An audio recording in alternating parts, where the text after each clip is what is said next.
It has the standard master cylinder. I apologize, my video got cut off there, so this will be part 2. You can see here, it does have normal wear. These switches, the lettering on them disappeared very quickly, unfortunately. Almost all of the earlier switch gears, you can see the outline, the silhouette of the letters there. All the switch gear works fine, just unfortunately the buttons have lost their lettering. Wear and tear on the switch gear, of course, some chipping and that kind of stuff. Normal operational use is showing through a little bit on that. Fuel gauge does work, tachometer works, oil pressure light works, high beam indicator works. You switch the lights, it actually has a differentiation between ignition in the center and lights. It'll run obviously in the lights. Again, high beam indicator does go on and off. Wideband gauge is warming up because we just keyed on here. That'll warm up and go offline because the bike's not running.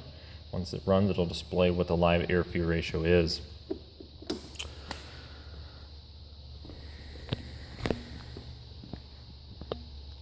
Inside the tour pack, I have actually not really cleaned it out, so we'll see what's all in here.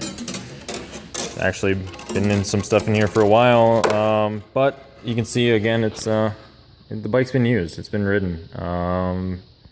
It's got well, a lot of history to it, obviously. Family heirloom status, but still has my dad's registration in it, actually.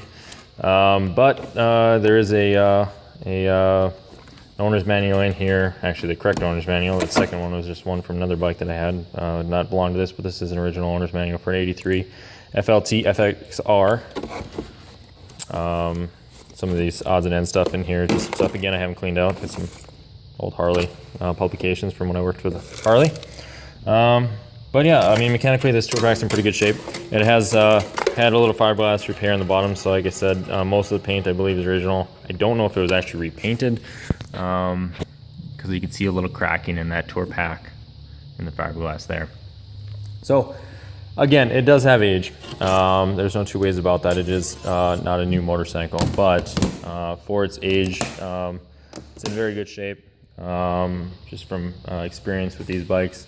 Production numbers were extremely low, from what I understand, for the touring models in 83. There was only about 3,000 of the rubber mount tour glides built in the 83. So as for rarity, it's a pretty rare bike.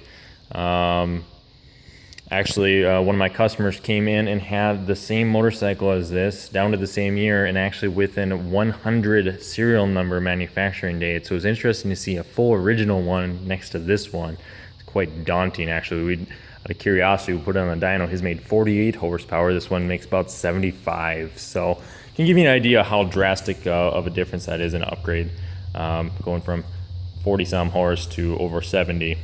Foot-pounds of torque, this bike sits around 80 foot-pounds at the tire, so comparatively it's like driving a late model twin cam. Of course it is a 5-speed, doesn't have that 6-speed luxury, but if you're not going out there burning 75, 80 miles an hour, it's really not too bad, though it will do it. It's not going to be like your 2007 later touring model. It's of course going to behave more like an older bike, but chassis-wise, suspension is very good for the upgrades. It's all OEM components aside from the rotors, so everything else is factory Harleys and stuff, just from newer bike. Of course, there's probably some stuff I'm missing. Exhaust, like I said, I didn't go over that. It is a stainless steel 2-in-1. It's a 304 stainless, all back purged and TIG welded, and I actually did myself. It's unfinished raw, 2-in-1.